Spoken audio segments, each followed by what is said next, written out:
বান্দা, তুমি যে বাঁচবা কোনো গ্যারান্টি আসেনি। এমন একটা দিন নাই হুন্ডায় অ্যাক্সিডেন্ট হয় যুবক মরে না। পানির ভিতরে তাকাও, যুবকের লাশ। ঘুমের বিছানায় কত যুবক মরেনি। তুমি যে ঘুমাও, তুমি যদি ঘুমের মধ্যে মরিয়া যাও, আল্লাহর আদালতে কি জবাব দিবা? মনটাকে জিজ্ঞাসা করো, আল্লাহর কোরআন সত্য নি? এই যুবকরা ঘুমাও, বল আল্লাহর কোরআন সত্য নি? এই যুবক, আমিও তো তোর মতো প্যান্ট শার্টটাই লাগায়া দাড়ি কাইটা যদি চলতাম, কেউ আমারে বাধা দিত না। টুপি মাথায় দিলে মাথা গরম, দাড়ি রাখলে যৌবনের ভাব চলে যায়, লম্বা জামাটার কারণে গরম লাগে, কম বুঝি না।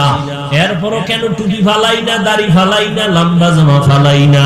সরকার আমগো ভাতা দেয় আলাদা না, বরং সরকারও চায় টুপিওয়ালাদের মুখে তালা দাও, টুপি ফালায় দাও, সব ল্যাংটা